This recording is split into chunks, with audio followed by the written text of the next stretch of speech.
Hello दोस्तों, आप लोगों का स्वागत है हमारे इस चैनल यूसीसी समस्तीपुर में। आज जो है क्लास 10th का एनसीईआरटी साइंस का पहला चैप्टर जो है रासायनिक अभिक्रियाएं समीकरण, इसका जो है पूर्ण चैप्टर का आज हम बात करेंगे। पूरा संपूर्ण चैप्टर का अध्ययन करेंगे। अगर जो है मान के चलिए कोई भी आप जो है किसी भी एग्जाम का आप तैयारी कर रहे हैं, कोई भी चीज का, तो उसमें जो है अगर आप साइंस पोर्शन का तैयारी करना चाहते हैं तो आपको जो है ज्यादा इधर उधर जानने की जरूरत नहीं है। आप क्या कीजिए, NCERT class 10th 9th 8th ये सब जो है ये सब पढ़ के चल जाइए। बिल्कुल जो है आपको कोई भी एग्जाम आप जो है एक झटका में निकाल दीजिएगा। तो आज जो है हम एनसीईआरटी क्लास 10th का आपको जो है बोर्ड एग्जाम हो या कॉम्पिटिटिव एग्जाम हो, दोनों एग्जाम के लिए बिल्कुल जो है बहुत अच्छा से नोट्स को लेकर के आए हैं। आपको सिर्फ इसमें जो है लास्ट तक बने रहना है। इस चैप्टर से आपको जो है एक भी ऑब्जेक्टिव सब्जेक्टिव नहीं छूटेगा। चलिए तो ध्यान देते हैं। मेरा पहला चैप्टर है, इस चैप्टर का नाम क्या है, यानी कि केमिस्ट्री का है। केमिस्ट्री का चैप्टर 1, केमिस्ट्री का चैप्टर 1 है रासायनिक अभिक्रियाएं एवं समीकरण। चेक कैसे चैप्टर क्या नाम है, रासायनिक अभिक्रियाएं एवं समीकरण। तो चलिए हम स्टार्ट करते हैं। अध्याय 1 रासायनिक अभिक्रियाएं एवं समीकरण। आप ध्यान दीजिए, किण्वन यहां पर हम लिख के लाए हैं। ये किण्वन जो है, ये किण्वन क्या चीज, क्या है किण्वन? तो बोलेंगे किण्वन यह एक जैव रासायनिक प्रक्रिया।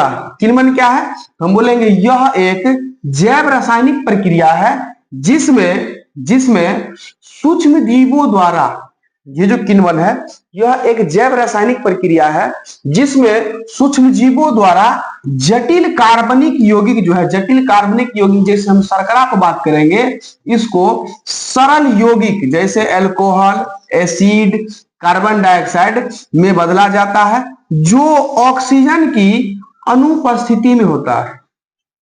किण्वन जो होता है ऑक्सीजन की अनुपस्थिति में। तो आपको किण्वन याद रखना है, यह एक जैव रासायनिक प्रक्रिया है, इसमें जटिल यौगिक को सरल यौगिक में बदला जाता है। यह जो है ऑक्सीजन की अनुपस्थिति में होता है। जैसे अपना लोग के लिए, जैसे अपना लोग है कोई भी काम करेंगे तो अपने लोग के लिए किसी भी काम करने के लिए एनर्जी चाहिए, ऊर्जा चाहिए। बिना एनर्जी का ना हम बोल सकते हैं, ना चल सकते हैं, ना कोई काम कर सकते हैं। इसी तरह किण्वन जो है सूक्ष्म जीवों के लिए ऊर्जा का एक क्या है, महत्वपूर्ण स्रोत है। ये जो किण्वन है सूक्ष्म जीवों के लिए ऊर्जा का एक बहुत महत्वपूर्ण स्रोत है। अब हम बात करेंगे ये जो है किण्वन प्रक्रिया का हम उपयोग कहां करते हैं। आपको याद रखना चाहिए, किण्वन प्रक्रिया का जो है उपयोग हम लोग खाद्य पदार्थों के उत्पादन में करते हैं। किण्वन प्रक्रिया का उपयोग कहां करते हैं? तो खाद्य पदार्थ के उत्पादन में करते हैं। आप देखिए क्या क्या चीज, जैसे ब्रेड बनाते हैं, दही, शराब हो गया, बियर हो गया, अचार हो गया, ये सब जो है किण्वन प्रोसेस द्वारा बनाया जाता है। अब चलिए पहले इसको साफ करते हैं।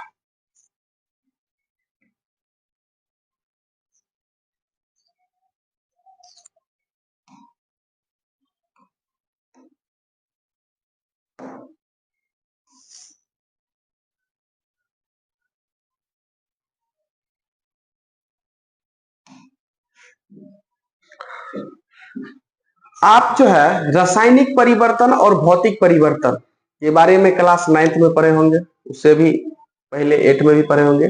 रासायनिक परिवर्तन क्या है? इसमें जब पदार्थ अपनी अवस्था परिवर्तन करता है, यानी कि एक अवस्था से दूसरी अवस्था में जाता है, अगर वो दूसरे अवस्था से पुनः पहले अवस्था में आ जाए वो भौतिक परिवर्तन हुआ। यानी कि वो अपना स्टेट चेंज किया, मतलब एक अवस्था से दूसरे अवस्था में गया और दूसरे अवस्था से पहले में आ जाता है, वो है भौतिक परिवर्तन। और दूसरे अवस्था से पहले अवस्था में नहीं आ पाएगा, वो हुआ रासायनिक परिवर्तन। जैसे हम आपको बताते हैं, दूध से दही बनना, दूध से दही बनना, यानी दूध से हम दही बना दिए। क्या हम दही से दूध बना सकते हैं? क्या कहते हैं आप लोग? बिल्कुल नहीं बनेगा, क्योंकि दूध से दही बनेगा, दही से दूध तो नहीं बनेगा। तो यह जो प्रक्रिया है ये कौन सा है? यह हुआ रासायनिक परिवर्तन। कैसा परिवर्तन हुआ? रासायनिक परिवर्तन हुआ। जैसे बल्ब का जलना, अब जो है बल्ब को स्विच ऑन ऑफ करके हम जला सकते हैं और उसको जो है बंद कर सकते हैं। यह जो हुआ, यह हुआ भौतिक परिवर्तन। जैसे मान के चलिए किसी कपड़ा को या रस्सी को जला देंगे तो वो राख बन जाएगा। क्या हम राख को हम रस्सी या कपड़ा बना सकते हैं? तो नहीं बना सकते। तो यह कौन सा प्रक्रिया हुआ?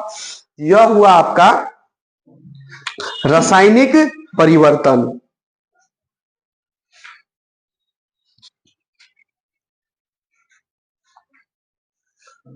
तो आप ध्यान दीजिए, रासायनिक परिवर्तन एक रासायनिक अभिक्रिया, रासायनिक परिवर्तन जो है, रासायनिक परिवर्तन एक रासायनिक अभिक्रिया। जो भी रासायनिक परिवर्तन होता है क्या है? रासायनिक अभिक्रिया। अब जो है रासायनिक अभिक्रिया क्या है? तो हम बोलेंगे वह प्रक्रिया, रासायनिक अभिक्रिया के बारे में हम बात कर रहे हैं, तो बोलेंगे वह प्रक्रिया जिसमें कोई पदार्थ, रासायनिक अभिक्रिया पर ध्यान दीजिए, वह प्रक्रिया जिसमें कोई पदार्थ अकेले या किसी अन्य पदार्थ से क्रिया करके एक या अधिक नए पदार्थों का निर्माण करता है, उसको हम रासायनिक अभिक्रिया कहते हैं। जब कोई पदार्थ अकेले या किसी अन्य पदार्थ के साथ, जब कोई पदार्थ अकेले या किसी अन्य पदार्थ के साथ क्रिया करके एक या एक से अधिक पदार्थों का निर्माण करते हैं, तब जो है इसको हम क्या कहते हैं? रासायनिक अभिक्रिया। अब रासायनिक अभिक्रिया में जो भाग लेगा, रासायनिक अभिक्रिया में जो भाग लेगा उसको हम कहेंगे अभिकारक। रासायनिक अभिक्रिया में भाग लेने वाले पदार्थ को क्या कहते हैं? हम अभिकारक कहते हैं। अब जो है रासायनिक अभिक्रिया होगा, उसके बाद जो पदार्थ बनेगा उसको हम कहेंगे प्रतिफल, या इसको हम कहते हैं उत्पाद। प्रतिफल या क्या कहते हैं? उत्पाद। तो रासायनिक अभिक्रिया के फलस्वरूप बने नए पदार्थ को प्रतिफल या क्या कहते हैं? उत्पाद कहते हैं। जैसे एक रासायनिक अभिक्रिया लेते हैं, ये देखिए एक रासायनिक अभिक्रिया है। जब मैग्नीशियम रिबन को, ध्यान दीजिएगा, ये जो है एग्जाम में पूछा गया क्वेश्चन है, जब मैग्नीशियम रिबन को वायु के उपस्थिति में उसको हम दहन करते हैं, मैग्नीशियम रिबन को वायु के उपस्थिति में दहन करते हैं, तो श्वेत चूर्ण वो जो प्राप्त होता है किस कलर का होता है? वो ध्यान दीजिएगा, तो वो जो है श्वेत यानी व्हाइट कलर का जो चूर्ण प्राप्त होता है वो क्या चीज है? Magnesium oxide. ये क्या चीज है? Magnesium oxide. तो जब मैग्नीशियम रिबन को वायु की उपस्थिति में हम दहन करते हैं तो वो श्वेत चूर्ण प्राप्त होता है। क्या प्राप्त होता है? कलर फिर से ध्यान रखना है, कैसा प्राप्त होगा? तो श्वेत यानी कि श्वेत चूर्ण प्राप्त होता है। अब वो श्वेत चूर्ण को हम क्या बोलते हैं? तो वो श्वेत चूर्ण को हम बोलते हैं मैग्नीशियम ऑक्साइड। इसको क्या बोलते हैं? Magnesium oxide. यहां पर लिखे हुए हैं मैग्नीशियम प्लस। मैग्नीशियम को जलाएंगे कथी में? वायु की उपस्थिति में, यानी कि किसी भी चीज को दहन करने के लिए, जलाने के लिए हमको ऑक्सीजन की जरूरत पड़ेगा। तो मैग्नीशियम प्लस ऑक्सीजन क्या बना दिया? Magnesium oxide. Magnesium plus oxygen क्या बन गया? मैग्नीशियम ऑक्साइड बन गया।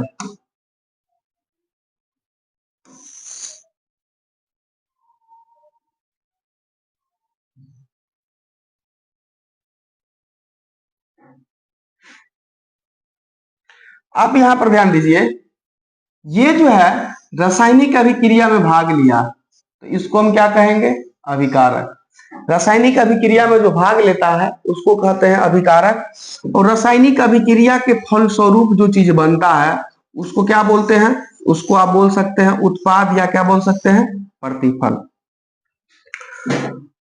इसको अगर समीकरण के रूप में अगर लिखना चाहे तो मैग्नीशियम को क्या बोलते हैं? Mg, ऑक्सीजन को O2, ये क्या बन गया? MgO बन गया। चलिए तो अब नेक्स्ट चलते हैं।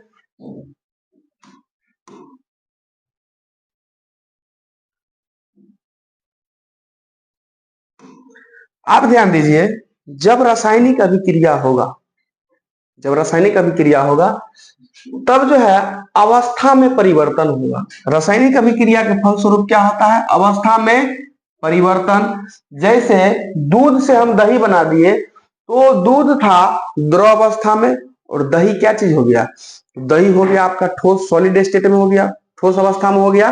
तो रासायनिक अभिक्रिया के फलस्वरूप अवस्था में परिवर्तन होता है। उसके बाद आपको याद रखना है रंग में भी परिवर्तन होता है। और रासायनिक अभिक्रिया होगा तो उसमें गैस भी निकलेगा, गैस का निष्कास बोलेंगे, निष्कासन या उत्सर्जन। और तापमान में परिवर्तन।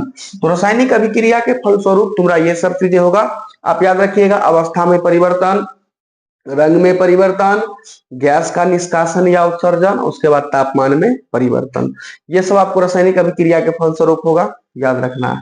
अब एक एग्जांपल लेते हैं, जैसे दानेदार जस्ता, जस्ता अर्थात जिंक, Zn, दानेदार जस्ता पर तनु यानी कि डाइल्यूट सल्फ्यूरिक एसिड, तनु सल्फ्यूरिक अम्ल मतलब डाइल्यूट सल्फ्यूरिक एसिड की अभिक्रिया कराते हैं। यानी कि जब दानेदार जस्ता पर यानी कि जिंक पर डाइल्यूट H2SO4 यानी कि डाइल्यूट ले रहा है, H2SO4 सल्फ्यूरिक एसिड हो गया। अब इसको हम रिएक्शन करवाएंगे तब मिलेगा ZnSO4, जिंक सल्फेट प्लस क्या मिलेगा, H2 हाइड्रोजन गैस। तो आपको इसमें से याद रखना है, जब दानेदार जस्ता पर हम जो है डाइल्यूट तनु सल्फ्यूरिक एसिड की अभिक्रिया करवाते हैं तब कौन सा गैस का निर्माण होता है, ये आपको रखना है याद, हाइड्रोजन गैस का निर्माण होगा। किसका निर्माण होगा, हाइड्रोजन गैस का निर्माण होगा। जब हम जिंक पर डाइल्यूट सल्फ्यूरिक एसिड डालेंगे तब जिंक सल्फेट बनेगा प्लस क्या चीज निकलेगा, हाइड्रोजन गैस। तो इसलिए यहां पर हम लिखे थे गैस का निष्कासन, तो आप देख लिए यहां पर क्या चीज निकला, हाइड्रोजन गैस निकला। अब हम आगे बढ़ते हैं, किसी भी रासायनिक अभिक्रिया को, कोई भी रासायनिक अभिक्रिया, जैसे ये एक रासायनिक अभिक्रिया था, ये जो है लैंग्वेज में लिखा हुआ है, भाषा में लिखा हुआ है, ये क्या है, तो रासायनिक अभिक्रिया है।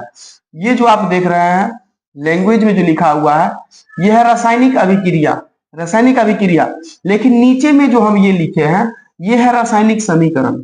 ये जो हम नीचे में लिखे हैं ये क्या चीज है, रासायनिक समीकरण है, और ये है रासायनिक अभिक्रिया। तो ये जो है रासायनिक अभिक्रिया को संकेतों एवं सूत्रों की सहायता से जो हम लिखे, यही क्या कहलाया, रासायनिक समीकरण। तो हम बोलेंगे किसी भी रासायनिक अभिक्रिया को संकेतों अथवा सूत्रों की सहायता से लिखना, कोई भी रासायनिक अभिक्रिया हो उसको संकेतों अथवा सूत्रों की सहायता से लिखना क्या कहलाता है, रासायनिक समीकरण कहलाता है। चलिए आगे बढ़ाते हैं।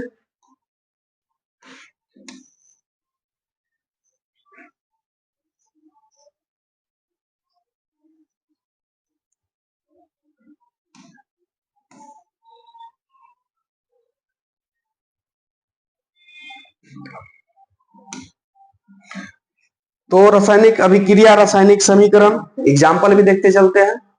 रासायनिक अभिक्रिया क्या बोले, जब कोई पदार्थ अकेले या किसी अन्य पदार्थ के साथ क्रिया करके एक या अधिक पदार्थ का निर्माण करेगा उसको बोलेंगे रासायनिक अभिक्रिया।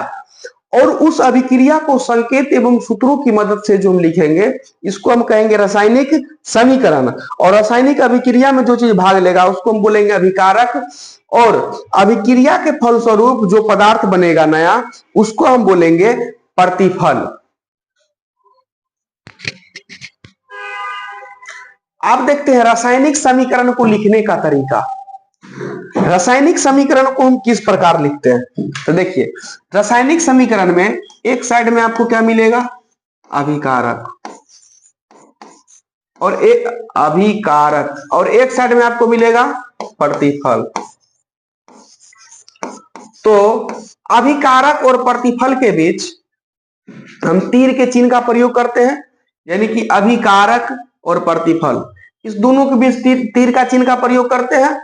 और ये तीर के चिन्ह के मतलब लेफ्ट साइड में हम लिखते हैं अभिकारक, और राइट साइड में हम लिखते हैं प्रतिफल। ये रासायनिक समीकरण को लिखने का तरीका है, क्या बोलेंगे, अभिकारक तथा उत्पाद के बीच तीर का चिन्ह का प्रयोग करते हैं, और तीर के बाईं ओर अभिकारक लिखते हैं, और तीर के दाईं ओर क्या लिखते हैं, उत्पाद लिखते हैं। बहुत नॉर्मल था रासायनिक समीकरण को लिखने का तरीका, बोर्ड में पूछता है। अब जो है कंकाली रासायनिक समीकरण, एस्केलेटन केमिकल इक्वेशन, ये जो है ये है, हम एग्जाम दिए थे, जब हम एग्जाम देने गए थे एएलपी सीबीटी 1 का, एएलपी सीबीटी 1 का एग्जाम देने गए थे, वहां पर हमको ये क्वेश्चन पूछा था, कंकाली रासायनिक समीकरण। 4 ऑप्शन था और पूछ रहा था निम्नलिखित में से कौन कंकाली रासायनिक समीकरण है, नहीं कंकाली नहीं, उसको ये लिखा हुआ था एस्केलेटन, एस्केलेटन समीकरण कौन है, निम्नलिखित में से एस्केलेटन समीकरण कौन है। तो इंग्लिश हिंदी आपको दोनों साथ लेकर के चलना है, कंकाली रासायनिक समीकरण या उसको बोलेंगे एस्केलेटन केमिकल इक्वेशन। क्या बोलेंगे, एस्केलेटन केमिकल इक्वेशन। तो आप याद रखना है एस्केलेटन केमिकल इक्वेशन, रासायनिक समीकरण जो होता है वो संतुलित भी होता है और असंतुलित भी होता है। तो असंतुलित रासायनिक समीकरण को ही हम क्या कहते हैं, कंकाली रासायनिक समीकरण या एस्केलेटन केमिकल इक्वेशन। यदि एक रासायनिक अभिक्रिया में दोनों ओर के, यानी कि रासायनिक अभिक्रिया होगा और उसमें जो है दोनों ओर के तत्वों के परमाणु की संख्या समान न हो, दोनों साइड के जो तत्व होगा उसका परमाणु की संख्या समान नहीं होगा, तो उसको हम बोलेंगे असंतुलित समीकरण। अगर दोनों साइड का परमाणु का दोनों साइड का तत्व में जो परमाणु की संख्या अगर समान नहीं होगा, उसको बोलेंगे हम क्या चीज, असंतुलित समीकरण। और असंतुलित समीकरण को ही हम कहते हैं कंकाली रासायनिक समीकरण। अब यहां पर ध्यान दीजिए, जैसे ये एक रासायनिक समीकरण लिखा गया है, Mg प्लस O2 बराबर क्या बना, MgO। आप जो है इधर देखिए Mg कितना है, 1, चलिए ठीक है, और इधर भी Mg एक ही है, इधर भी Mg एक है, दिखा रहे हो, हाँ इधर भी Mg एक है, लेकिन इधर ऑक्सीजन 2 है और इधर ऑक्सीजन कितना, 1 है। यहाँ O के साथ 2 लगा हुआ है तो ऑक्सीजन 2 है, यहाँ O के साथ कुछ नहीं लगा हुआ है यानी कि ऑक्सीजन 1 है। तो क्या यह समीकरण संतुलित है, नहीं, तो समीकरण संतुलित नहीं है। अगर दोनों ओर के तत्वों के परमाणु की संख्या समान हो, अगर किसी भी अभिक्रिया में दोनों समीकरण के, यानी कि तीर के चिन्ह के दोनों तरफ, यानी कि अभिकारक और प्रतिफल में दोनों में तत्वों की परमाणु की संख्या अगर समान होगा तब उसको हम बोलेंगे संतुलित। अगर समान नहीं होगा तब उसको हम बोलेंगे असंतुलित, और असंतुलित को ही हम कहते हैं कंकाली रासायनिक समीकरण। तो ये जो कहलाया, ये कहलाया कंकाली रासायनिक समीकरण या असंतुलित रासायनिक समीकरण। आपको याद रखना है, पूछेगा कौन है कंकाली रासायनिक समीकरण या एस्केलेटन केमिकल इक्वेशन, आप दोनों ओर मिलाइए, अगर दोनों ओर तत्वों की परमाणु की संख्या समान हो गया वो कंकाली रासायनिक समीकरण नहीं होगा। अगर दोनों ओर के तत्वों की परमाणु की संख्या समान नहीं हुआ तब वो होगा कंकाली रासायनिक समीकरण, यानी कि एस्केलेटन केमिकल इक्वेशन। जैसे इसका हम एग्जांपल क्या बात करेंगे एस्केलेटन केमिकल इक्वेशन का, तो C+O2, आप ध्यान दीजिए ये बना CO2। आप इसमें दोनों ओर के तत्वों के परमाणु की संख्या मिलाइए, इधर कार्बन एगो है, इधर भी कार्बन एगो है, इधर ऑक्सीजन दूगो है, इधर भी ऑक्सीजन दूगो है। क्या यह एस्केलेटन केमिकल इक्वेशन यानी कि कंकाली समीकरण है, नहीं, यह संतुलित है। यह क्या चीज है, संतुलित है, यह संतुलित है। दोनों तरफ देखना है तत्वों की परमाणु की संख्या अगर बराबर हो तो क्या होगा, संतुलित। अगर बराबर नहीं होगा तब असंतुलित बोलेंगे। जैसे H2 प्लस O2 बराबर बन गया H2O। चलिए इसको हम मिलाते हैं, इधर हाइड्रोजन कितना है, हाइड्रोजन दूगो है, इधर भी हाइड्रोजन कितना है, इधर भी हाइड्रोजन दूगो है, इधर ऑक्सीजन दूगो है, लेकिन इधर ऑक्सीजन क्या गो है, एगो, बराबर नहीं हुआ। तो अब ये कहलाएगा असंतुलित। अब ये क्या कहलाएगा, अब यह कहलाएगा असंतुलित, असंतुलित रासायनिक समीकरण। और यही असंतुलित रासायनिक समीकरण को हम क्या कहते हैं, कंकाली, कंकाली रासायनिक समीकरण। यही असंतुलित रासायनिक समीकरण को क्या कहेंगे, कंकाली रासायनिक समीकरण या एस्केलेटन केमिकल इक्वेशन। अगर दोनों ओर के तत्वों की परमाणु की संख्या बराबर नहीं हो, बार बार हम आपको जोर दे रहे हैं, ध्यान दीजिए, अगर दोनों ओर के तत्वों की परमाणु की संख्या बराबर हो गया तो वो होगा संतुलित। क्या होगा? संतुलित। अगर दोनों ओर के तत्वों की परमाणु की संख्या बराबर नहीं हुआ तब वो होगा असंतुलित, और असंतुलित को ही हम कहते हैं कंकाली रासायनिक समीकरण। और एग्जाम्पल लेंगे और एग्जाम्पल से इसको हम समझते हैं। जैसे ध्यान दीजिए, CaO प्लस H2O ये बनेगा CaOH का होल 2। ये हम आगे क्या समीकरण देखेंगे, अब इसमें से पहले देखते हैं। यहां पर कैल्शियम एक है, यहां पर भी कैल्शियम एक है, यहां पर जो है हाइड्रोजन 2 है, OH का होल 2 लिखा हुआ है, इसका मतलब हाइड्रोजन भी क्या हुआ है? 2 है। यहां ऑक्सीजन एक और यहां भी ऑक्सीजन एक, यानी कि ऑक्सीजन इधर कितना है? 2। तो इधर भी ऑक्सीजन कितना है? 2। यानी कि दोनों तरफ का जितना भी तत्व है सभी का परमाणु की संख्या समान है, तब यह कहलाएगा संतुलित। ऐसा कहलाएगा यह संतुलित रासायनिक समीकरण। ये कैसा कहलाएगा? संतुलित रासायनिक समीकरण कहलाएगा। तो आप ध्यान दिए होंगे, कंकाली रासायनिक समीकरण आपको बहुत अच्छा से समझ में आया होगा। कुछ नहीं है, असंतुलित रासायनिक समीकरण को ही हम कंकाली रासायनिक समीकरण कहते हैं। अगर किसी भी अभिक्रिया में दोनों ओर के तत्वों की परमाणु की संख्या अगर समान हो तब उसको हम बोलेंगे संतुलित रासायनिक समीकरण। अगर दोनों ओर के तत्वों के परमाणु की संख्या समान नहीं होगा तब उसको हम बोलेंगे असंतुलित रासायनिक समीकरण। अब आगे देखिए, द्रव्यमान संरक्षण के नियम से, द्रव्यमान संरक्षण के नियम से किसी भी रासायनिक अभिक्रिया में द्रव्यमान का न तो निर्माण होता है और न ही विनाश होता है। यानी कि कोई भी रासायनिक अभिक्रिया होगा तो रासायनिक अभिक्रिया में न ही द्रव्यमान का निर्माण होगा और न ही द्रव्यमान का क्या होगा? विनाश होगा।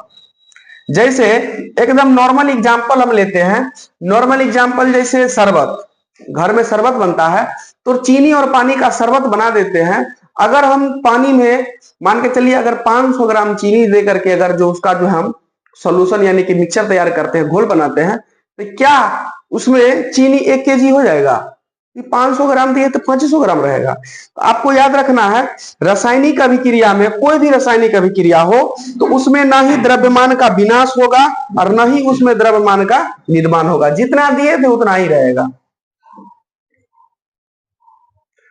अब आगे चलते हैं। अब रासायनिक समीकरण को संतुलित करना क्यों आवश्यक है? नेक्स्ट टॉपिक है, आप ध्यान दीजिए, रासायनिक समीकरण को संतुलित करना क्यों आवश्यक है। तो अभी हम आपको बता दिए द्रव्यमान संरक्षण के सिद्धांत से क्या होता है, न द्रव्यमान का निर्माण होता है न ही विनाश होता है। तो रासायनिक अभिक्रिया के पहले एवं उसके पश्चात, रासायनिक अभिक्रिया के पहले एवं पश्चात प्रत्येक तत्व की परमाणु की संख्या क्या होती है? समान। जितना भी तत्व है सभी तत्वों की परमाणु की संख्या क्या होगा? समान। इसलिए हमें कंकाली समीकरण को संतुलित करना आवश्यक है, क्योंकि कंकाली समीकरण में दोनों तरफ के तत्वों के परमाणु की संख्या समान नहीं होता है। लेकिन कोई भी रासायनिक अभिक्रिया में हम देख लिए द्रव्यमान संरक्षण के सिद्धांत से द्रव्यमान का न ही निर्माण होता है न ही विनाश होता है, तो कम ज्यादा क्यों होगा? कम ज्यादा नहीं होगा। इसलिए जो है हमको संतुलित करना आवश्यक है। अब जो है रासायनिक समीकरण को संतुलित करने के लिए हम हीट एंड ट्रायल विधि का उपयोग करते हैं। रासायनिक समीकरण को संतुलित करने के लिए किस कौन विधि का? रासायनिक समीकरण को संतुलित करने के लिए हीट एंड ट्रायल विधि का हम उपयोग करते हैं। और जो है क्योंकि सबसे छोटी पूर्णांक संख्या के गुणांक का उपयोग करके समीकरण को संतुलित करने का प्रयत्न करते हैं। हीट एंड ट्रायल विधि क्या है पहले देखिए। जैसे H2 प्लस O2 बराबर क्या बन गया? H2O बन गया। हाइड्रोजन इधर 2 है, इधर भी 2 है, इधर ऑक्सीजन 2 है, लेकिन इधर ऑक्सीजन कितना? इधर ऑक्सीजन कितना है? 1 है। तो हीट एंड ट्रायल विधि में क्या करते हैं, इसमें जो है क्या चीज है, ये जो यौगिक है, इस यौगिक से पहले हम छोटा सा गुणांक लिखते हैं। जैसे अब हम 2 लिखे, अब देखिए बाद में आप नहीं लिख सकते कुछ, जो भी लिखना है आपको पहले ही लिखना है। यहां हम 2 लिखे तो इसका मतलब ये जो ऑक्सीजन है, ये ऑक्सीजन कितना हो गया 2। ऑक्सीजन तो 2 हो गया, लेकिन ऑक्सीजन को 2 करने के चक्कर में हाइड्रोजन कितना हो गया 2 दूना 4। तो इधर भी अगर हम 2 लिख दें, अगर इधर भी 2 लिख दे तब हाइड्रोजन 2 दूना 4 हो गया, इधर भी हाइड्रोजन 2 दूना 4 हो गया, ऑक्सीजन 2 और इधर भी ऑक्सीजन क्या हो गया 2 हो गया। तो ये है संतुलित रासायनिक समीकरण। तो यही विधि जो है हीट एंड ट्रायल विधि है। अब जो है रासायनिक अभिक्रिया के कुछ आप भौतिक अवस्था याद रखिएगा। जैसे अगर बगल में कोई भी एलिमेंट या यौगिक हो या तत्व हो, उसके बगल में जी लिखा हो तो उसका मतलब हुआ गैस। जी का मतलब क्या हुआ गैस। अगर एल लिखा हो तो एल का मतलब लिक्विड अर्थात द्रव। एल का मतलब लिक्विड अर्थात द्रव हो गया। अगर ए क्यू लिखा हुआ है तो एक्वा मतलब क्या होता है ए Q U A, aqua. Aqua मतलब होता है जल या पानी। ए क्यू यू ए, एक्वा मतलब होता है जल या पानी। तो इसी का जो है पहला 2 ठो लेटर उठा लिया, ए क्यू अर्थात जलीय। एस, एस का मतलब होता है सॉलिड। सॉलिड मतलब ठोस, इसका कैपिटल लेटर एस उठा लिया है, एस का मतलब ठोस। तो आपको याद रखना है अगर जी लिखा हुआ है तो जी का मतलब क्या हो गया गैस। जी का मतलब क्या हुआ गैस। अगर एल लिखा है तो एल का मतलब क्या हुआ लिक्विड। अगर ए क्यू लिखा हुआ है तो ए क्यू का मतलब क्या हो गया वो जलीय है। अगर एस लिखल है तो उसका मतलब क्या हो गया सॉलिड। अब देखते हैं हम रासायनिक अभिक्रिया के प्रकार, टाइप्स ऑफ केमिकल रिएक्शन, रासायनिक अभिक्रिया के प्रकार। अब जो केमिकल रिएक्शन, सबसे पहला देखते हैं हम संयोजन अभिक्रिया, कॉम्बिनेशन रिएक्शन। संयोजन अभिक्रिया क्या बोलते हैं कॉम्बिनेशन रिएक्शन। संयोजन से आपको लग रहा होगा संयोजित होगा या जुटेगा जब ऐसी अभिक्रिया जिसमें 2 या 2 से अधिक, क्या बोलेंगे ऐसी अभिक्रिया जिसमें 2 या 2 से अधिक अभिकारक मिलकर एकल उत्पाद का निर्माण करते हैं तो उसे हम कहेंगे संयोजन अभिक्रिया। क्या बोले वैसी अभिक्रिया जिसमें 2 या 2 से अधिक उत्पाद मिलकर 2 या 2 से अधिक अभिकारक मिलकर एकल उत्पाद का निर्माण करते हैं, तब ये जो अभिक्रिया है इस अभिक्रिया को हम कैसा बोलेंगे तो इसको बोलेंगे कॉम्बिनेशन रिएक्शन या संयोजन अभिक्रिया। अब अभिक्रिया देखिए जैसे कैल्शियम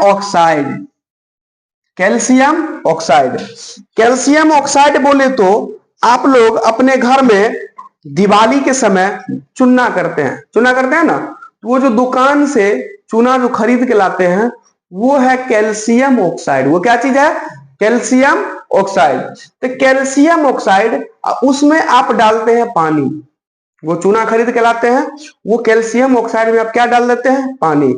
आप जैसे उसमें पानी डालिएगा वो खदकने लगेगा, यानी कि वो खदकने लगेगा, उसमें हाथ रखिएगा तो आपको हाथ भी पक सकता है।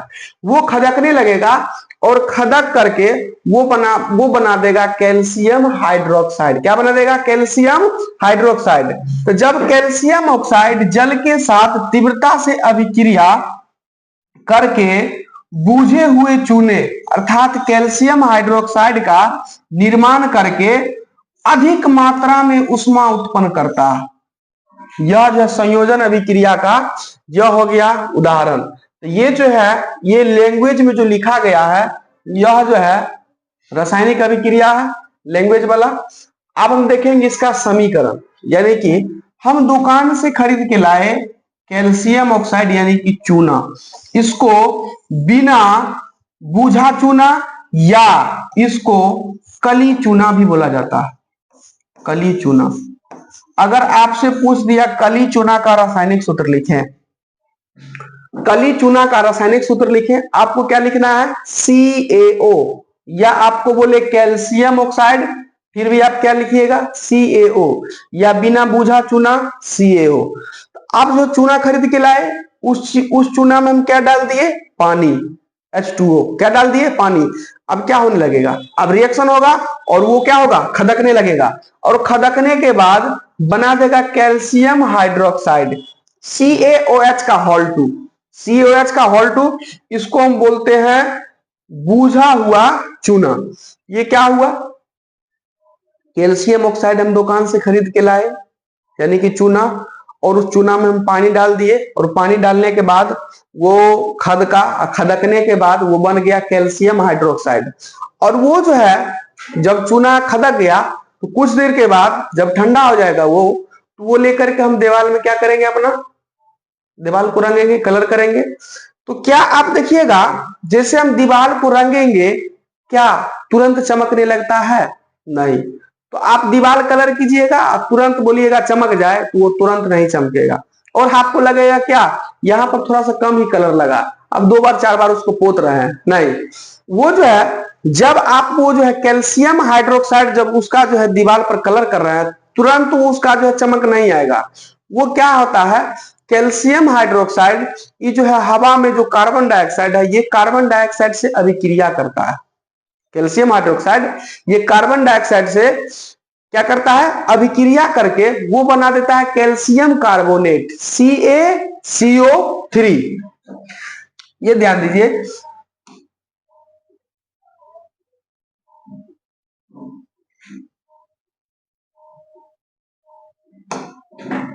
ये जो है कैल्शियम हाइड्रोक्साइड, कैल्शियम हाइड्रोक्साइड वो जो है हवा में उपस्थित जो है कार्बन डाइऑक्साइड, इससे अभिक्रिया करके वो क्या बना दिया, CaCO3, यानी कि कैल्शियम कार्बोनेट बना दिया, प्लस H2O।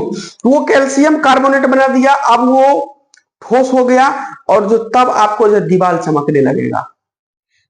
तो अब क्या हुआ, ये ध्यान दीजिएगा, बूझा हुआ चूना का उपयोग दीवारों की सफेदी करने के लिए किया जाता है।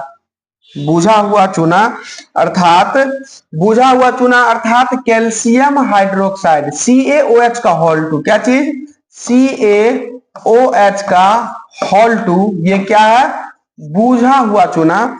इसका उपयोग हम क्या करते हैं, तो इसका उपयोग दीवारों की सफेदी के लिए करते हैं।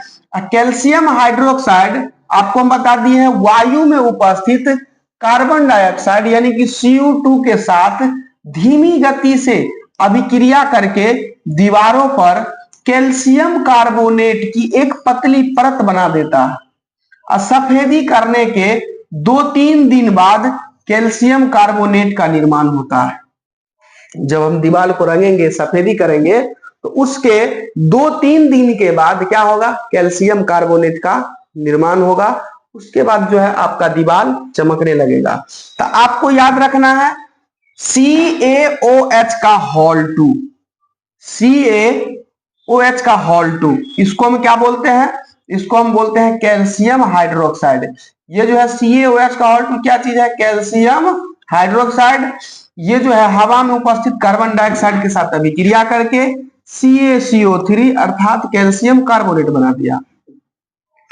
आपको एक बात और याद रखना है, संगमरमर का रासायनिक सूत्र भी क्या होता है, CaCO3।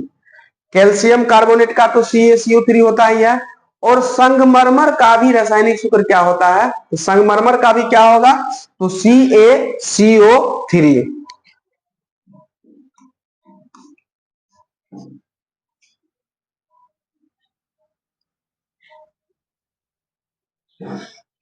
परदेसियों से पूछ पूछ रोए मेरा मान जाके क्यों नहीं,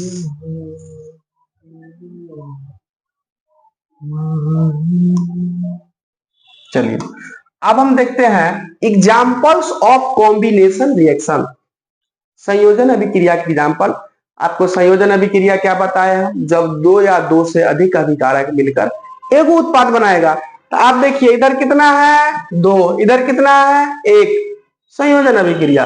इधर कितना है 2, इधर कितना है 1, संयोजन अभिक्रिया। उधर 2 या 3 मिलके क्या को बनाएगा, एगो बनाएगा, तो उसको बोलेंगे हम संयोजन अभिक्रिया। अब हम देखते हैं प्राकृतिक गैस का दहन। ये मीथेन है, CH4 ऑक्सीजन की उपस्थिति में जलेगा, तब क्या बना देगा, CO2 H2O प्लस क्या बनाएगा, ये एनर्जी देगा। आप याद रखिएगा ऊष्माक्षेपी रासायनिक अभिक्रिया।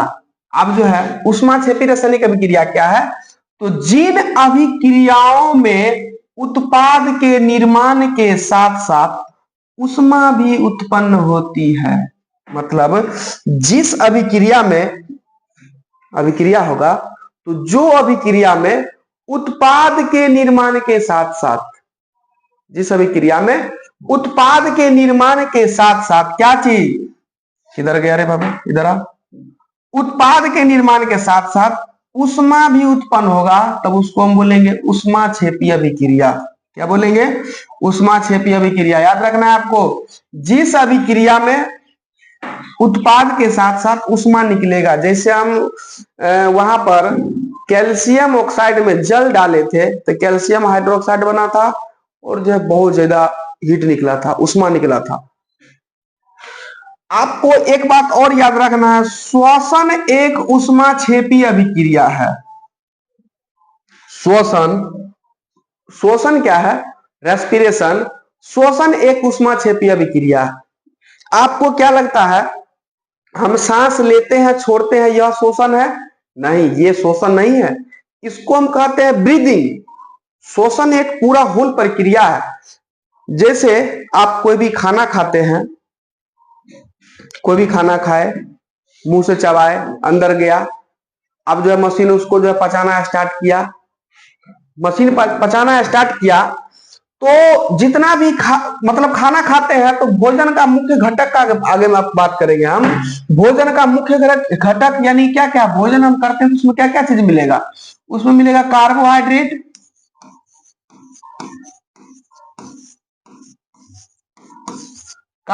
मिलेगा, प्रोटीन मिलेगा, कार्बोहाइड्रेट, प्रोटीन, विटामिन, क्या कुछ खनिज मिलेगा, कुछ मिनरल्स मिलेगा, कुछ फैट मिलेगा, वसा मिलेगा, लेकिन सबसे ज्यादा हमको क्या मिलता है, कार्बोहाइड्रेट। जैसे भोजन करेंगे कार्बोहाइड्रेट मिलेगा, प्रोटीन मिलेगा, वसा मिलेगा, कुछ खनिज मिलेगा, लेकिन सबसे अधिक मात्रा में क्या प्राप्त होता है हमको, तो कार्बोहाइड्रेट। यानी क्या रखिएगा, खाद्य पदार्थों में कार्बोहाइड्रेट होता है। इन कार्बोहाइड्रेट के टूटने से बनता है ग्लूकोज। ये खाएंगे, सेवन करेंगे, अंदर जाएगा, इसको जो है मशीन क्या करेगा, इसको जो है पचाना स्टार्ट करेगा। कार्बोहाइड्रेट किस में बदल जाएगा, ग्लूकोज में। ये जो प्रोटीन है, प्रोटीन बदल जाएगा एमिनो एसिड में। प्रोटीन किस में बदलेगा, तो वो एमिनो एसिड में बदल जाता है। तो कार्बोहाइड्रेट के टूटने से क्या होता है, ग्लूकोज बनता है। अब जो यह जो ग्लूकोज है, यह ग्लूकोज हमारे शरीर की कोशिकाओं में उपस्थित, यह ग्लूकोज हमारे शरीर में क्या है, बहुत ज्यादा कोशिका है, तो हमारे शरीर के कोशिका में जो उपस्थित है ऑक्सीजन, कोशिका में क्या है, उपस्थित ऑक्सीजन से मिलकर यह हमें क्या करता है, ऊर्जा प्रदान करता है। और इस पूरा अभिक्रिया को हम क्या कहते हैं, जो पूरा जो है विशेष अभिक्रिया हुआ, इसी को हम बोलते हैं श्वसन। इस पूरे को हम क्या बोलते हैं, इसी को हम बोलते हैं श्वसन। आप जैसे देखिए, ये जो है ग्लूकोज C6H12O6, C6H12O6, ये क्या चीज है, ये है ग्लूकोज। ये जो ग्लूकोज है कोशिकाओं में उपस्थित, हट रे बाबा, हटने का तो तू नाम ना ले रहा है, तो डिलीट हो जाए। ये जो ग्लूकोज है कोशिका में उपस्थित ऑक्सीजन के साथ अभिक्रिया करके ये क्या बना दिया, तो कार्बन डाइऑक्साइड हमको क्या दिया, ऊर्जा दिया। ये तो H2O, इसको जो है हम बैलेंस करने के लिए दे देते हैं। आपको याद रखना है, जितना भी साग सब्जी है या वनस्पति द्रव्य है, ये सब विघटित तो होकर कंपोस्ट बनता है। कंपोस्ट आप नाम सुने होंगे, बर्मी कंपोस्ट वगैरह सब, उसमें गोबर उबर को क्या करता है, सराया गलाया जाता है। वो जो कंपोस्ट है वो ऊष्माक्षेपीय अभिक्रिया, वो सब क्या है, ऊष्माक्षेपीय अभिक्रिया। तो ये संयोजन अभिक्रिया था। अब जो है दूसरा वियोजन अभिक्रिया का बात करेंगे। अभी तक हम संयोजन का बात कर रहे थे। डीकंपोजिशन रिएक्शन, आपको डीकंपोजिशन से लग रहा होगा डीकंपोज यानी कि वो टूट रहा होगा, एगो टूट करके दो या दो से अधिक बना देगा। यह जो है वियोजन अभिक्रिया यानी कि डीकंपोजिशन रिएक्शन, यह संयोजन अभिक्रिया के ठीक विपरीत है। ये जो वियोजन अभिक्रिया है, संयोजन अभिक्रिया का क्या है, यह ठीक विपरीत अभिक्रिया है। उसमें दो या दो से अधिक मिलकर एक बन रहा था, इसमें एक पदार्थ टूटकर दो या दो से अधिक नए पदार्थ का निर्माण करता है। इसको क्या कहते हैं, वियोजन। जैसे आप यहाँ पर देख सकते हैं FeSO4 फेरस सल्फेट है, इसको हम गर्म कर रहे हैं तो एक फेरिक ऑक्साइड बना दिया, Fe2O3 फेरिक ऑक्साइड बना दिया, सल्फर डाइऑक्साइड बना दिया और सल्फर ट्राइऑक्साइड बना दिया। तो आप देख सकते हैं एगो टूट करके क्या बन गया, तीन गो बन गया। आप यहाँ पर देखिए CaCO3 कैल्शियम कार्बोनेट, इसको गर्म किए तो कैल्शियम ऑक्साइड प्लस क्या बना दिया, कार्बन डाइऑक्साइड बना दिया। तो इसमें आप देख रहे हैं, इसमें एक यौगिक टूट करके दो या दो से अधिक यौगिक या तत्वों का निर्माण कर रहा है। इसको जो हम कैसा बोलेंगे, वियोजन अभिक्रिया। आपको याद रखना है, जब एगो तत्व टूटकर दो या दो से अधिक टुकड़ा जो है नए पदार्थ का निर्माण करता है, तब इसको हम क्या कहते हैं, वियोजन अभिक्रिया। आगे ध्यान दीजिए इसमें, जैसे कैल्शियम ऑक्साइड का उपयोग सीमेंट निर्माण में करते हैं। ये जो था CaCO3, ये है मिट जाएगा बात तो, ये जो CaCO3 लिखा, हाँ, इसको हम गर्म किए तो कैल्शियम ऑक्साइड और CO2 बना ना। तो ये जो है कैल्शियम ऑक्साइड, इसका उपयोग हम क्या चीज में करते हैं, तो सीमेंट निर्माण में। कैल्शियम ऑक्साइड का उपयोग कहाँ किया जाता है, CaO का, तो सीमेंट निर्माण में। अदर एग्जांपल देते हैं, PbNO3 लेड नाइट्रेट, ये क्या चीज है, तो लेड नाइट्रेट है। PbNO3 लेड नाइट्रेट को आप गर्म कीजिए तो क्या बना देगा, PbO यानी कि lead oxide, NO2 nitrogen oxide, 2 है नाइट्रोजन डाइऑक्साइड, O2 क्या बना दिया, ये ऑक्सीजन। तो इसमें भी एक टूट के क्या बना दिया, तीन गो। तो ये भी है वियोजन अभिक्रिया। इस अभिक्रिया में ये जो है, ये जो अभिक्रिया हुआ, इसमें भूरे रंग का धुआं निकलता है। यानी जब आप लेड नाइट्रेट को गर्म कीजिएगा, लेड नाइट्रेट को गर्म कीजिएगा तो उसमें जो धुआं जो निकलेगा, कौन सा कलर का निकलेगा, भूरा रंग का। ये जो है इंपोर्टेंट जानकारी है। ये जो है एग्जाम में खुद के क्वेश्चन निकालता है, यही सब क्वेश्चन निकालता है। उसको गर्म करेंगे कौन धुआं निकलेगा, इसको गर्म करेंगे कौन धुआं निकलेगा। तो कलर उलर को ध्यान रखना है आपको, धुआं धुआं में फिल हो जाएगा पूरा। चलिए अब आगे देखते हैं, सूर्य के प्रकाश में श्वेत रंग का सिल्वर क्लोराइड धूसर रंग का हो जाता है। यानी कि सूर्य के प्रकाश में जो श्वेत रंग का क्लोराइड है, मतलब क्लोराइड Ag, श्वेत रंग, सॉरी सिल्वर, ये जो सिल्वर क्लोराइड AgCl जो श्वेत रंग का है, सूर्य का प्रकाश पड़ते ही कौन सा कलर का हो जाएगा, धूसर कलर का हो जाएगा। यानी कि AgCl सिल्वर क्लोराइड, इस पर जब सूर्य का प्रकाश पड़ेगा तो ये टूट जाएगा, सिल्वर अलग, Ag अलग और Cl2 अलग। जैसे AgBr, इस पर भी सनलाइट पड़ेगा तो Ag अलग और Br2 अलग। इस अभिक्रिया का प्रयोग हम लोग ब्लैक एंड व्हाइट फोटोग्राफी में करते हैं। ये जो अभिक्रिया है, इसका प्रयोग हम किसमें करते हैं, तो आपको याद रखना है, ब्लैक एंड व्हाइट फोटोग्राफी में इसका प्रयोग किया जाता है। अब हम आते हैं उष्मा शोषी अभिक्रिया। आप देखिए किसी किसी अभिक्रिया में ना हमको ऊर्जा देने की जरूरत पड़ती है। जैसे यहां पर देखिए, यहां पर एनर्जी के रूप में हमको सनलाइट देना पड़ा कि नहीं, यहां पर एनर्जी के रूप में उसको हमको हीट देना पड़ा कि नहीं। तो जिस अभिक्रिया में ऊर्जा हम देते हैं उसको हम बोलते हैं उष्माशोषी अभिक्रिया। वो एनर्जी हम किसी भी रूप में, जैसे हीट के रूप में दे सकते हैं, सूर्य का प्रकाश के रूप में दे सकते हैं, विद्युत धारा के रूप में दे सकते हैं। तो आपको याद रखना है, जिन अभिक्रियाओं में ऊर्जा अवशोषित होती है उसको उष्मा शोषी अभिक्रिया कहते हैं। जिस अभिक्रिया में क्या है, उष्मा अवशोषित होगा, उष्मा यानी कि हीट के रूप में, सॉरी ऊर्जा, उष्मा बोल दिए। जिन अभिक्रियाओं में ऊर्जा अवशोषित होती है, तो ऊर्जा उष्मा के रूप में भी हो सकता है, प्रकाश के रूप में भी हो सकता है और विद्युत ऊर्जा के भी रूप में हो सकता है, उसको हम बोलेंगे उष्मा शोषी अभिक्रिया। अब जो तीसरा रिएक्शन का हम बात कर रहे हैं, विस्थापन अभिक्रिया यानी कि डिस्प्लेसमेंट रिएक्शन। विस्थापन अभिक्रिया पर अब हम लोग आ गए हैं डिस्प्लेसमेंट रिएक्शन, डिस्प्लेसमेंट रिएक्शन पे आ गए हैं। अब ध्यान दीजिए, जब एक तत्व दूसरे तत्व को उसके यौगिक से विस्थापित कर दे, जब एक तत्व दूसरे तत्व को उसके यौगिक से विस्थापित कर दे तो ऐसी अभिक्रिया को हम क्या कहेंगे? विस्थापन अभिक्रिया। फिर से आप ध्यान दीजिए, हम क्या बोले? जब एक तत्व दूसरे तत्व को उसके यौगिक से विस्थापित कर देता है, तब वो जो अभिक्रिया है उसको हम क्या बोलेंगे? विस्थापन अभिक्रिया। चलिए, अगर इस तरह आपको नहीं समझ में आया तो आपको जो है देहाती भाषा में समझा देते। जैसे मान के चलिए लाइट ही कट गया, आप क्या मानेंगे?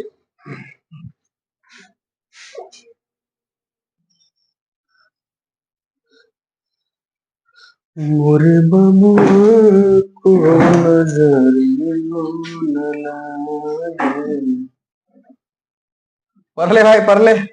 शादी विवाह का मौसम चल रहा है, तो ये ठीक ठाक से नहीं पढ़ोगे, नौकरी नहीं लगेगा तो शादी विवाह भी कैसे होगा?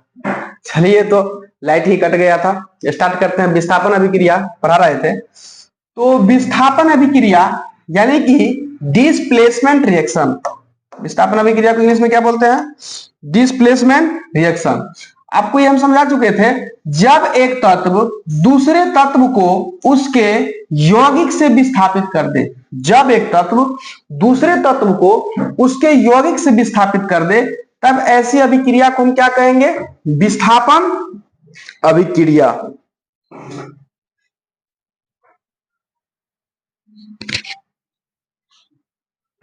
जैसे हम आपको बता रहे थे उस समय, जैसे देहाती भाषा में एक एग्जांपल लेते हैं। जैसे मान के चलिए अपने क्लास में एक पूरा जो है मोटा ताजा एक विद्यार्थी है, एक दुबला पतला विद्यार्थी है ना। दुबला पतला विद्यार्थी के पास जैसे वो घर से लेकर आया टिफिन में अच्छा खाना लेके आया, वो मोटका को घर मांगे चलिए खाना है, वो पतरका का थोपिया थोपिया के जो टिफिन छीन के नहीं खा लेगा, खाइए लेगा। तो वो क्या किया, वो ज्यादा ताकतवर था और ये पतला वाला क्या था? कम ताकतवर। टिफिन छीन को वो खा लिया ना। तो वही अभिक्रिया ये भी है, जब एक तत्व दूसरे तत्व को उसके यौगिक से विस्थापित कर दिया, इसका मतलब वो क्या होगा? ज्यादा पावर वाला होगा। तो यहाँ पर ध्यान दीजिए, जैसे FeCuSO4 यानी कि ये कॉपर सल्फेट है, और कॉपर सल्फेट में देखिए ये क्या हुआ है, SO4 को उड़ा के फेंक दिया और घींच लिया अपना में। SO4 को देखिए घींच के अपना में Fe मिला लिया है और Cu को फेंक दिया इनने, बागो ने तुझो। समझ में आया? देखिए क्या किया, ये जो Fe है, FeCuSO4 यानी कि कॉपर सल्फेट है। कॉपर सल्फेट का मान के चलिए विलयन है, कॉपर सल्फेट का विलयन का कलर कैसा होता है? तो नीला होता है। उसमें हम आयरन यानी कि कोई लोहा डालें तो क्या हुआ, यहाँ पर SO4 को क्या किया, Fe अपना मिला लिया, Cu को उठा के बगल में फेंक दिया, यानी कि ये बना दिया आयरन सल्फेट। क्या बना दिया? Iron sulphate. तो याद रखिएगा, कॉपर सल्फेट के विलयन में अगर हम कोई भी लोहा का कील या लोहा का कोई वस्तु डालेंगे तो लोहा का वस्तु का उसका कलर कैसा कर देगा? तो भूरा कर देगा। क्या कर देगा? तो लोहा मान के चलिए कॉपर सल्फेट के विलयन में लोहा का कील डाल दिए, तो लोहे का कील का कलर कैसा हो जाएगा? भूरा कलर हो जाएगा। और एग्जांपल है जिंक प्लस कॉपर सल्फेट, तो ये क्या बना दिया? Zinc sulphate plus copper. फिर से देखिए, यहां से कॉपर को उठा के फेंक दिया, जैसे PB lead plus CuCl2 copper chloride, तो यहां से बना दिया ये कॉपर क्लोराइड को लेड घिस के अपना मिला लिया और Cu को फिर से उठा के फेंक दिया इधर। तो आप देख रहे हैं Cu खा रहा है, फटका खा रहा है, कम क्रियाशील है। तो ये था विस्थापन अभिक्रिया। विस्थापन अभिक्रिया में क्या होगा, एक तत्व दूसरे तत्व को उसके यौगिक से विस्थापित कर देगा, तब ये जो अभिक्रिया है इस अभिक्रिया को हम कहेंगे विस्थापन अभिक्रिया। अब हम बात करते हैं द्विविस्थापन अभिक्रिया। द्विविस्थापन अभिक्रिया, डबल डिस्प्लेसमेंट रिएक्शन। द्विविस्थापन अभिक्रिया डबल डिस्प्लेसमेंट रिएक्शन। तो ये बोलेंगे वे अभिक्रिया जिनमें अभिकारकों के बीच आयनों का आदान प्रदान होता है। वैसा अभिक्रिया जिसमें अभिकारक के बीच ही आयनों का आदान प्रदान होगा। ऐसे अभिक्रिया क्या कहेंगे हम? द्विविस्थापन अभिक्रिया, यानी कि वैसी अभिक्रिया जिसमें अभिकारकों के बीच ही आयनों का आदान प्रदान होता है, तो ऐसी अभिक्रिया को क्या कहते हैं? द्विविस्थापन अभिक्रिया। जैसे यहां पर ध्यान दीजिए Na2SO4 यानी कि सोडियम सल्फेट, ये क्या चीज है? Sodium sulphate. BaCl2 barium chloride, यानी कि सोडियम सल्फेट और बेरियम क्लोराइड को दोनों का आपस में रिएक्शन हम करवाएंगे, तब बना देगा ये BaSO4, यानी कि Na2 के साथ जो SO4 लगा था वो किसमें आ जाएगा? Ba में, और Ba के साथ जो Cl2 लगा था वो कहां आ जाएगा? Na2 के पास। तो ये बना दिया BaSO4 यानी कि बेरियम सल्फेट। यहाँ क्या बना दिया? NaCl यानी कि सोडियम क्लोराइड, और ये BaCl2 ये क्या बना दिया? तो ये बना दिया अवक्षेप। ये क्या बन गया? अवक्षेप। ये अवक्षेप का कलर जो है आपसे पूछेगा, बेरियम सल्फेट जो बना इसका कलर कैसा है? सफेद कलर है। तो यहां पर आपको याद रखना है, जिस अभिक्रिया में अवक्षेप का निर्माण होगा, यानी कि जो अभिक्रिया में अवक्षेप का निर्माण होगा उसको अवक्षेपन अभिक्रिया कहते हैं। क्या कहते हैं? अवक्षेपन अभिक्रिया। तो द्विविस्थापन अभिक्रिया आपको समझ में आ चुका होगा। वे अभिक्रिया जिसमें अभिकारकों के बीच आयनों का आदान प्रदान होता है उसे हम कहते हैं द्विविस्थापन अभिक्रिया। यहां पर सोडियम सल्फेट और बेरियम क्लोराइड दोनों को हम रिएक्शन करवाए, तब बना दिया बेरियम सल्फेट, अवक्षेप है, इसका कलर सफेद है, और क्या बना दिया? NaCl। आप ध्यान दीजिए, ये तो हम आपको बताइए दिए, जिस अभिक्रिया में अवक्षेप का निर्माण होगा उसको हम क्या कहेंगे? अवक्षेपन अभिक्रिया। वही यहां पर लिखा हुआ है, जिस अभिक्रिया में अवक्षेप का निर्माण होता है उसको हम क्या कहते हैं? अवक्षेपन अभिक्रिया कहते हैं। अब आइए, बहुत अच्छा है ये, उपचयन अपचयन, उपचयन एवं अपचयन, ऑक्सीडेशन एंड रिडक्शन। तो सबसे पहले हम बात करते हैं ऑक्सीडेशन रिएक्शन यानी कि उपचयन अभिक्रिया का। तो जिसमें ऑक्सीजन का वृद्धि होगा, बोलेंगे वैसी अभिक्रिया जिसमें ऑक्सीजन का क्या होता है? वृद्धि होता है, उसको हम बोलते हैं उपचयन, यानी कि ऑक्सीडेशन। हिंदी से अच्छा इंग्लिश देखिए, ऑक्सीडेशन यानी कि ऑक्सीजन का क्या होगा?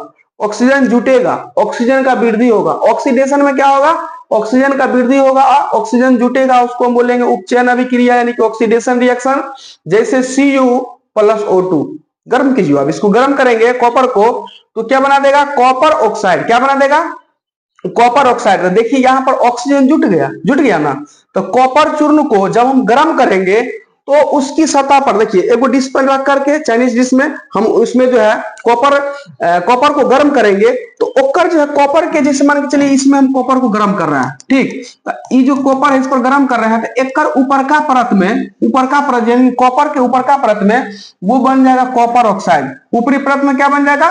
कॉपर ऑक्साइड का काला परत हो जाएगा, यानी कि इसमें कॉपर है, ठीक, इसको हम गर्म कर रहे हैं, तो ये जो ऊपर में बन जाएगा कॉपर ऑक्साइड का काला परत बन जाएगा।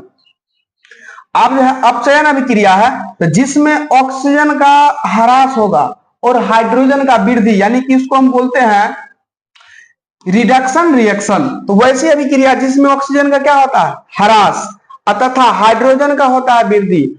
रिडक्शन में रिडक्शन यानी कि ऑक्सीजन का रिडक्शन होगा, ऑक्सीजन का ह्रास होगा, और जो है हाइड्रोजन का वृद्धि होगा। तो ऐसे समझिए, जिसमें हाइड्रोजन जुटेगा, जिसमें हाइड्रोजन जुट जाएगा वो आपको हो गया रिडक्शन यानी कि अपचयन अभिक्रिया, और जिसमें ऑक्सीजन जुट जाएगा वो हो गया उपचयन अभिक्रिया। जैसे CuO यानी कि ये जो है कॉपर ऑक्साइड, ये जो है हम कॉपर को गर्म किए, ऊपर का सतह पर जो ये कॉपर ऑक्साइड बना काला रंग का, उसको Cu+H2O हाइड्रोजन गैस जब उस पर हम डालेंगे और उसको हम गर्म करेंगे, ये जो है कॉपर ऑक्साइड का बना ना ऊपर में लेयर, इसमें हम हाइड्रोजन गैस प्रवाहित करेंगे, तब इसका जो है तब क्या बना देगा? Copper +H2O। तब क्या बनेगा? Copper +H2O। और इसका जो है उसका काला जो कलर था वो काला कलर भी चेंज हो जाएगा। हाँ, और जो है काला रंग चेंज होकर के वो भूरा रंग हो जाएगा। क्या हो जाएगा? भूरे कलर का। देखिए हम क्या बोले थे आपको, हम क्या करेंगे? कॉपर को गर्म करेंगे, कॉपर को गर्म करेंगे, एक ऊपर का सतह पर कॉपर ऑक्साइड काला कलर का हो जाएगा। इसमें हम हाइड्रोजन गैस प्रवाहित कर देंगे, तो ये जो है ऊपर में जो काला कलर था वो उसका कलर चेंज हो जाएगा, और कौन सा कलर का हो जाएगा? वो भूरे रंग का हो जाएगा। तो अब हम देख लिए उपचयन अपचयन दोनों देख लिए। उपचयन अपचयन अभिक्रिया। अब हम देखते हैं उपचयन अपचयन अभिक्रिया किसको बोलते हैं। तो वैसी अभिक्रिया जिसमें अभिकारक, देखिए वैसी अभिक्रिया जिसमें एगो अभिकारक हो जाएगा उपचयित और दूसरा अभिकारक हो जाएगा अपचयित। मतलब वैसी अभिक्रिया जिसमें एक अभिकारक उपचयित दूसरा अभिकारक हो जाएगा अपचयित, तब ऐसा जो अभिक्रिया होगा उसको हम बोलेंगे उपचयन अपचयन अभिक्रिया। जैसे ये ध्यान दीजिए CuO यानी कि कॉपर ऑक्साइड, इसमें हम हाइड्रोजन गैस प्रवाहित किए तो उसके बाद प्रवाहित करके गर्म किए तो कॉपर प्लस H2O। यहां पर देख रहे हैं CuO से, यहां था CuO और यहां पर हो गया Cu। इसमें ऑक्सीजन है और यहां आते आते ऑक्सीजन इसमें से हट गया, यानी ऑक्सीजन का ह्रास हुआ। तो ऑक्सीजन का ह्रास होगा तो कौन सा अभिक्रिया, अपचयन। ऑक्सीजन का ह्रास होगा तो अपचयन। यहां पर देखिए ये है सिर्फ H2 और इधर आके इसके साथ ऑक्सीजन जुट गया, तो ऑक्सीजन जुट गया तो क्या बोलेंगे इसको, उपचयन। तो उपचयन अपचयन जिसमें ऑक्सीजन जुटेगा, ऑक्सीजन जुटेगा उपचयन, ऑक्सीजन हटेगा या हाइड्रोजन जुटेगा उसको अपचयन। इसी को बोलते हैं उपचयन अपचयन अभिक्रिया। अब जो है लास्ट में आते हैं, ये चैप्टर समाप्ति की ओर है। जैसे यहां पर ध्यान दीजिए हम लिखे हैं जिंक ऑक्साइड ZnO प्लस यहां पर कार्बन है। तो आप ध्यान दीजिए ये जिंक से ऑक्सीजन हट चुका है, तो ऑक्सीजन हटेगा अपचयन, इसमें आकर के ऑक्सीजन जुट गया, इसको क्या बोलेंगे, उपचयन।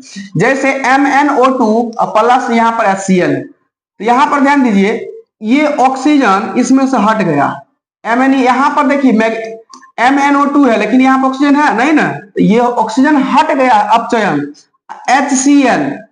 HCl में यहां पर देखिए हाइड्रोजन के साथ आकर के ऑक्सीजन जुट गया, तो ये जो है ये क्या हुआ, तो ये हुआ उपचयन। उपचयन में ऑक्सीजन जुटेगा, अपचयन में ऑक्सीजन हटेगा। तो आप देखते हैं उपचयन अभिक्रिया के प्रभाव। उपचयन अभिक्रिया का प्रभाव क्या है, तो एगो संक्षारण हो गया। जब कोई भी धातु को अपने आसपास अम्ल या आर्द्रता के संपर्क में आएगा, देखिएगा बाहर में कोई भी चीज लोहा का वस्तु रखते हैं तो उसमें जंग लग जाता है ना। तो जब कोई पदार्थ अम्ल या आर्द्रता के संपर्क में आती है तब वह संक्षारित हो जाती है और इस प्रक्रिया को क्या कहते हैं, संक्षारण। और दूसरा है रेंसिडिटी यानी कि विकृत गंधिता।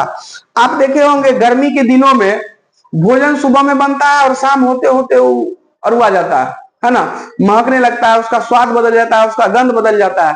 जैसे रात का भोजन है सुबह में खराब हो जाएगा, सुबह का भोजन दोपहर, यानी कि जो खाना खराब हो जाता है वो क्यों खराब होता है, तो वायुमंडल में जो उपस्थित है ऑक्सीजन उसके साथ वो अभिक्रिया कर लेता है। जो भोजन आपको खराब हो रहा है ना, वायुमंडल में जो ऑक्सीजन है वो ऑक्सीजन के साथ अभिक्रिया कर लेता है, अभिक्रिया के कारण जो भोजन क्या हो जाता है, खराब हो जाता है। तो ऑक्सीकरण के कारण, ऑक्सीकरण क्या है चीज, यानी कि ऑक्सीजन के साथ जब ये अभिक्रिया होगा तो क्या हो जाएगा, ऑक्सीकरण। तो ऑक्सीकरण के कारण खाद्य पदार्थ जिनमें तेल घी यानी कि वसा वाला होगा उपस्थित होती है, उसके रंग स्वाद एवं गंध में परिवर्तन हो जाता है। इसे क्या कहते हैं, विकृत गंधिता। यानी कि भोजन जो है ऑक्सीकरण के कारण खाद्य पदार्थ खराब हो जाता है, इसको हम कहते हैं विकृत गंधिता।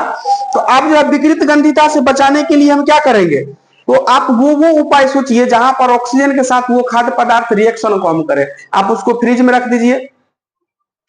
आप देखे होइएगा जैसे कोई भी चिप्स का पैकेट हो चाहे कुरकुरे का पैकेट हो, जैसे कोई भी बिकता है तो उसके अंदर हवा भरा हुआ रहता है, हवा भरा रहता है। अगर हवा नहीं होगा भरा तो वो खराब हो जाएगा, चिप्स हो चाहे कुरकुरे कुछ हो। उसमें जो गैस भरा रहता है नाइट्रोजन गैस भरा रहता है, नाइट्रोजन गैस भरा रहता है जिसके कारण वो खराब नहीं होता। तो आपको जो है आप नाइट्रोजन गैस का भी प्रयोग कर सकते हैं रेंसिडिटी के लिए, विकृत गंधिता से बचने के लिए। ये जो है संपूर्ण चैप्टर का हम बात किए, क्या था, रासायनिक अभिक्रिया एवं समीकरण। अगर आपको अच्छा लगा होगा तो सपोर्ट जरूर कीजिएगा, लाइक सब्सक्राइब जरूर कीजिएगा, शेयर कीजिएगा। और जो है कोशिश करेंगे जो एनसीईआरटी का 10th 9th 8th जितना भी हो सके सीरियल से, पहले 10th खत्म करते हैं उसके बाद 9th खत्म करेंगे, सीरियल से चैप्टर बाय चैप्टर बहुत अच्छा से साफ सुथरा से नोट्स लिख करके लाने का और समझाने का कोशिश करेंगे। तो चलिए यहीं से हम अपनी वाणी को विराम देते हैं।